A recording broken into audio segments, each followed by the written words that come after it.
Shabina Bano est née à Birmingham de parents pakistanais. Elle a grandi ici. Chef d'entreprise, mère de 4 enfants et musulmane pratiquante. On lui demande parfois si elle est d'abord britannique ou musulmane.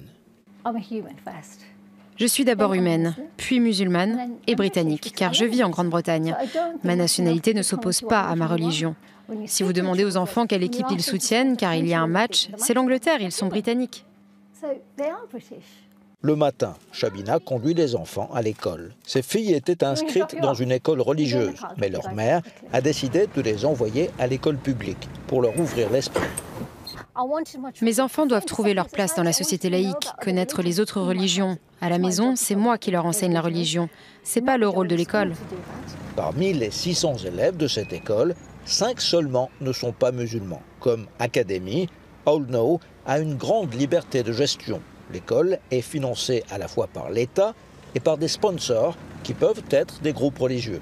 Des extrémistes auraient tenté de prendre le contrôle de 15 écoles publiques de Birmingham comme celle-ci pour promouvoir leur interprétation radicale de l'islam. 5 enquêtes officielles ont été conduites. Récemment, les députés britanniques ont conclu que ces accusations étaient sans fondement. Belal Balali est avocat. Il est l'un des responsables de cette mosquée. Sa fille est scolarisée à Allnow. Les accusations proférées contre l'école l'ont profondément choqué.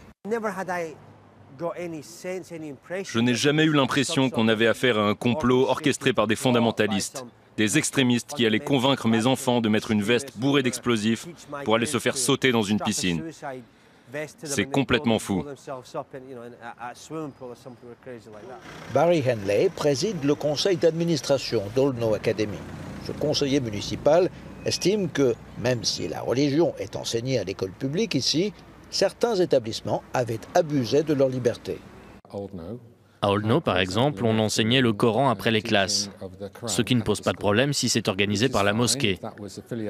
Mais dans ce cas, c'est l'école qui payait l'enseignant, ce qui est interdit, car l'école publique était devenue une école confessionnelle. Pour être admise, l'éducation religieuse et la prière à l'école doivent être multiconfessionnelles. Un quart de la population de Birmingham est d'origine asiatique. 14% des habitants sont musulmans. Depuis un an, l'affaire du cheval de Troie a rouvert le débat sur l'intégration. Né au Pakistan, Khalil Mahmoud est le député local. Il est très critique des écoles concernées par l'enquête.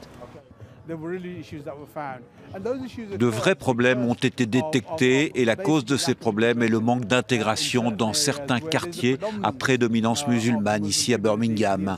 Nous devons favoriser la mixité des quartiers et une meilleure intégration. Bien sûr, le communautarisme est source de problèmes. Shabina dirige une société de meubles qui emploie des gens du quartier, toutes religions confondues. D'origine modeste, Shabina semble être un modèle d'intégration. Il est important de s'intégrer quelle que soit votre origine. C'est un mode de vie. Il faut respecter l'autre. Mais on n'arrête pas de nous dire qu'il faut s'intégrer davantage. Nous sommes intégrés. J'aimerais bien savoir ce que l'on doit faire de plus. Après les attentats de Paris, le gouvernement britannique a envoyé une lettre aux mosquées, demandant aux dirigeants de faire plus pour déraciner les extrémistes. De nombreux musulmans n'ont pas apprécié le ton de cette lettre. Il y a beaucoup de ressentiment ici à l'égard des politiques qui essayent de nous criminaliser, qui nous montrent du doigt constamment. Des politiques qui présentent comme des faits des accusations sans preuve. Ils nous donnent la réputation d'être une communauté à problème. Ceux-là même qui nous reprochent de ne pas donner une voix aux communautés, de ne pas demander leur avis ou de ne pas solliciter leur aide pour répondre aux défis auxquels nous faisons face, ceux-là se plaignent du fait que nous leur avons écrit. Eh bien, moi, je suis fier de notre lettre. C'était le bon moyen de chercher une solution collective aux problèmes qui nous font face. Les élus britanniques et les responsables de la communauté musulmane de Birmingham sont d'accord sur un point. Pour éviter la radicalisation des jeunes musulmans, leur intégration dans la société est capitale. Et avec moi sur ce plateau, Eliamine Setou, sociologue. Merci d'avoir accepté notre invitation pour parler de ce sujet, l'intégration des musulmans en Grande-Bretagne. Est-ce que c'est un problème de société ou pas là-bas ?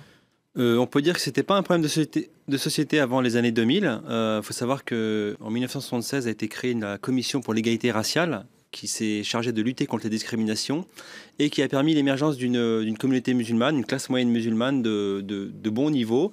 Et en fait, on peut dire que jusqu'au début des années 2000, il n'y avait pas de question d'intégration. Avec les attentats de 2005, par contre, on a une crispation qui a vu le jour et qui n'a cessé de se développer depuis. Et pour quelles conséquences ?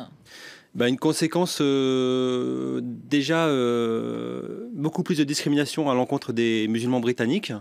Une suspicion, le développement de la figure de l'ennemi intérieur. C'est-à-dire que, contrairement aux années 80, le terroriste, c'est plus forcément l'élément exogène à la société britannique. C'est parfois des jeunes qui sont nés en Grande-Bretagne, qui ont été socialisés en Grande-Bretagne. Et l'ennemi, quelque part, il est un petit peu partout dans l'imaginaire collectif. Parce que dans l'imaginaire collectif en France, l'intégration réussie, c'est quand même celle de la Grande-Bretagne. C'est moins le cas, vous dites, depuis les attentats de Londres. Je dirais qu'au niveau économique, les musulmans anglais ont de meilleurs résultats. Du point de vue de la mixité sociale, du point de vue du sentiment d'appartenance nationale, je crois que c'est beaucoup plus mitigé. Quelles sont les difficultés, les principales difficultés qu'ils rencontrent en Grande-Bretagne ? En Grande-Bretagne, les principales difficultés, c'est, comme je vous disais, c'est la question des discriminations. C'est aussi, on a de plus en plus d'écoles où se concentrent des communautés. Et ça pose un certain nombre de suspicions, parce qu'il faut savoir qu'est-ce qu'on enseigne dans ces écoles. Est-ce que le programme est semblable au programme national ? Et je dirais que c'est cette suspicion et la discrimination principalement qui reviennent. Quel est le point de vue des Britanniques en général sur cette question de la laïcité ? Alors, il faut savoir que la laïcité en Grande-Bretagne ne cristallise pas tout à fait les mêmes débats qu'en France. C'est beaucoup moins passionné. Vous pouvez trouver par exemple une policière musulmane voilée, vous allez trouver un douanier sikh avec son turban, et c'est quelque chose d'assez normalisé. Par ailleurs, on peut trouver également des lieux de prière un peu partout, dans les aéroports, les universités, les lycées. Et je dirais que cette diversité religieuse, il y a une relative acceptabilité sociale par rapport à cette diversité religieuse. Est-ce que la France, selon vous, devrait s'inspirer de certains modèles britanniques ? Je pense qu'il y a des choses à prendre, notamment dans le rapport aux religieux. En France, on a souvent un rapport, je dirais parfois allergique aux religieux, et ça tient notamment à des facteurs historiques, puisque la République française s'est construite contre la religion catholique, et on a tendance un petit peu à refaire ce schéma historique vis-à-vis des musulmans. Merci Eliamine, c'est tout le sociologue. Merci pour cet éclairage en direct sur notre antenne. Restez avec nous dans quelques minutes, la suite de Paris Direct. À tout de suite.